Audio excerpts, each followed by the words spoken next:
And now the big question is the signature that I'm going to create on myself, will it be recognized as you? Okay. And can I enter your protected space? So let's see. And no, that's good. Thanks for it. It's good. And actually there is one user among all the users that we have that look a bit like you in terms of rain signals and that could have potentially authenticated in your place. Hello everyone! Hello.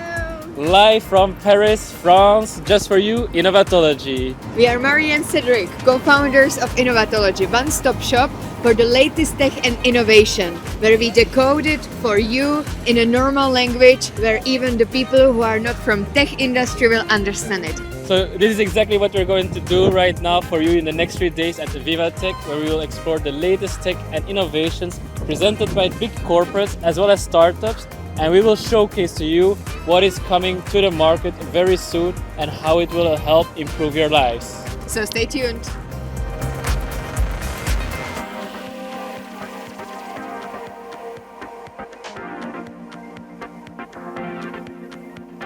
So we're with Thomas from Yneuro. We actually already passed your stand yesterday, and we find it a very interesting device. We would like to know, like, where did the idea come from? Okay, interesting. Welcome.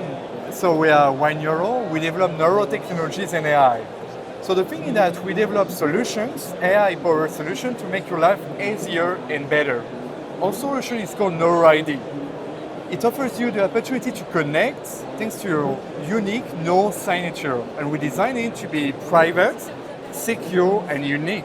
You doesn't have to use your fingerprint anymore or to show your face, your iris or retina. Thanks to your neural signature, you can have access to your phone, your favorite apps in the digital world. And you mentioned indeed like retina, finger scan. How did you actually come up with the idea that there's something unique about your brainwaves? We can say it's revolutionary biometrics. The thing is that my parents always forget their passwords and they need me. That problem I understand. Okay. Please, Thomas, can you help me with my password? I don't remember. You receive an SMS, like to receive a call, you don't receive it, to receive a PIN and another webmail, you forget also the password, etc., etc. And as we develop neurotechnologies, we're like, okay, are we able to recognize the user and recognize him in order to have access to his digital world as simply as possible? All right. And how will it actually pick up my brainwave signals? Like, what makes this device unique? Alors, it's super unique as in the coming years, you're going to have many products such as earbuds, headphones, VR and AR headbands, let's say spatial computing products, integrating electrodes, which offers you the opportunity to measure your brain activity. And our AI-powered solutions rely on that in order to authentify yourself. I have a question regarding who is the ideal customer. So is it more like a B2B, B2C? What is your ideal market? Yeah, all technology is for everyone. We are B2B. We sell a solution to many different domains, from the need from different expertise, when they need a layer of security higher that already exists on the market. But we are like B2B2C because the final user is going to use our technology for sure. And so your focus is actually on the hardware, or your focus is actually on the software being integrated? 100% in the software. We're a software company. Ah, But we okay. work with many different hardware companies. So like MetaQuest and your vision is to be integrated in like the VR headsets. Kind of. That's what I took away from this. Okay. And would it be possible to see her Neuro idea? Or? Sure. You want to try and to create your Neuro ID? I would be very curious what would Let's be do it. hers. Let's do it. Can you mimic someone else's Neuro ID or not? Impossible. It's super unique for everyone. It's 100% secure. Even two twins cannot use the Neuro ID of someone else. It's impossible. Have access to the station of his twin is kind of impossible. We have made a lot of tests on many different people. And what if, like, for example, with your parents, they might not know their password, or if they use your, let's say, access, how can you share your Neuro ID, or how do you share? It's impossible. The thing is that, for example, my parents is wearing the VR or AR headband, for instance. we recognize their own Neuro ID and they have access to their own space, not mine. Yeah, because the same product to be wear by different people, right? For instance, you want the headphone of someone, but you will connect to your own session, your own protected space, we call it. That's very interesting. It reminds me also of like restricted access for children, for example, that you can limit the amount of applications or things that they can do on a device. Yeah. Okay. Now I'm very curious about your Neuro ID. Yeah, so Let's try it. Yes, let's try it. Okay. All right. Hi. Hi, nice to meet you. Nice to meet you. So I'm Arno, I'm in charge of developing the scientific solution of Neuro ID. So what we are going to do right now is to create your Neuro ID, so your specific, user-specific neural signature, that then we will reuse to authenticate you. All right. And then if you want to try and just to have fun, I may try to authenticate in your place, check if it works or not. All right. So this is the hardware that we are using. So you have two electrodes here, two here. So And it's Muse. it's Muse, It's indeed. Muse. So the idea is that you place it here, and you have a snug connection between the electrodes and the skin. And we might have to work around with the hair, but we'll just check.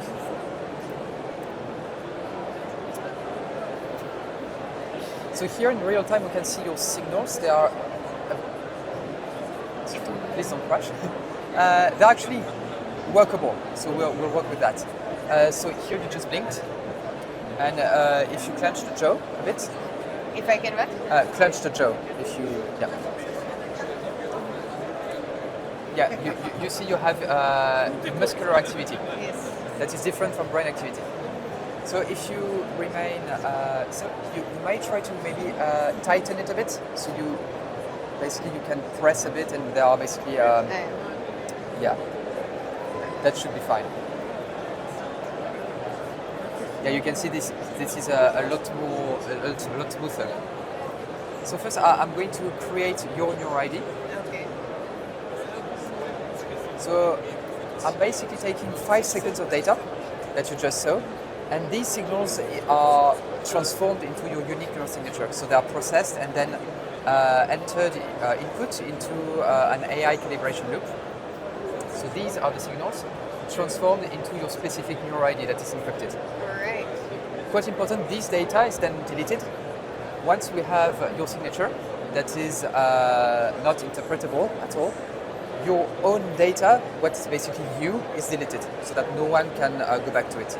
All right. So every time when I want to log in into a software, I need to put. So that's a good question. So at the moment we are working with the hardware that we can access on the market. So these two are, according to us, the ones that are the most daily devices.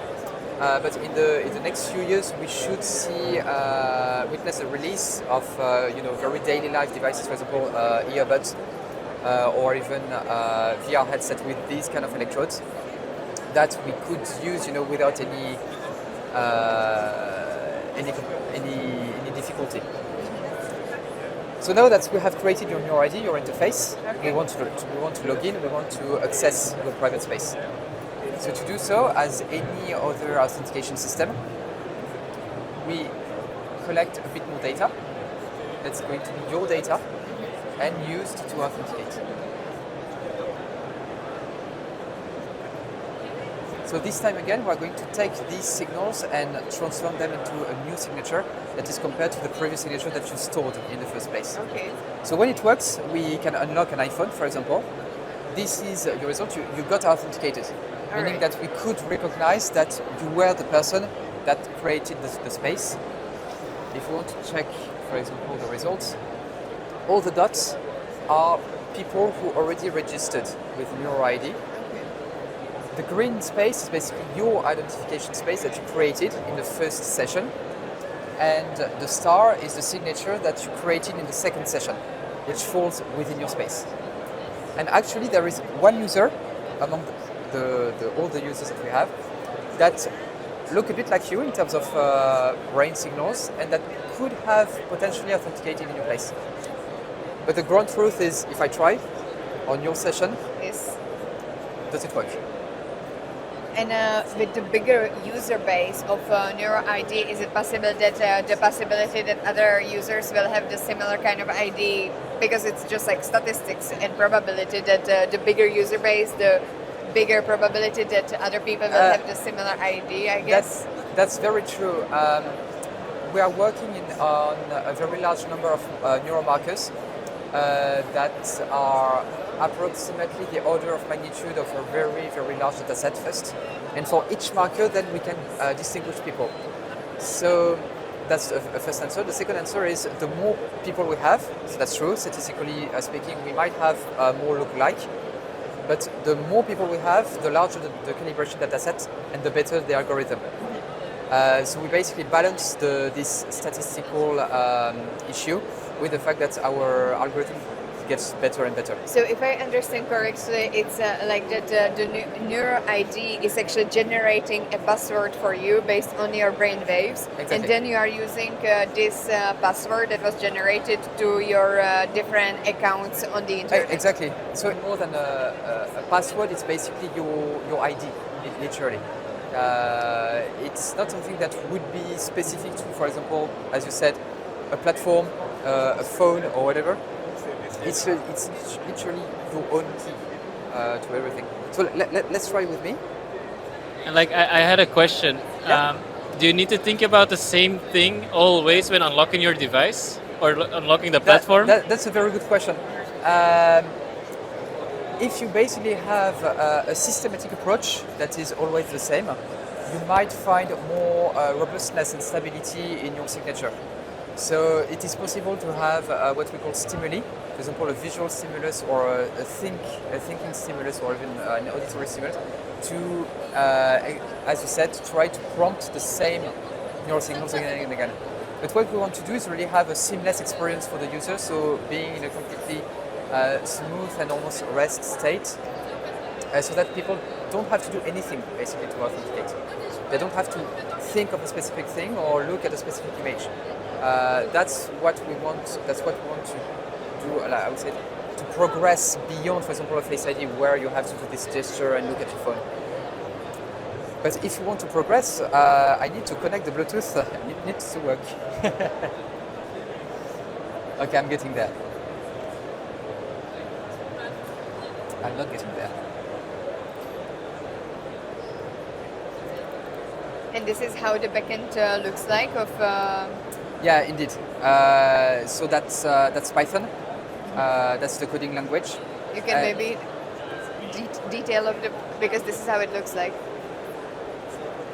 And that's the backend. So we made it as clean without any detail as possible, of course. We thought it was a nice thing just to It might be also difficult for the users to maybe navigate this environment. Yeah, but this is of course not the product. No one would do that, Okay. of course. So it's the application in the phone or... Yeah, exactly, Yeah, okay. exactly. So these are my signals. So I'm going to authenticate. And now the big question is the signature that I'm going to create on myself, will it be recognized as you? Okay. And can I enter your protected space? So let's see. And no.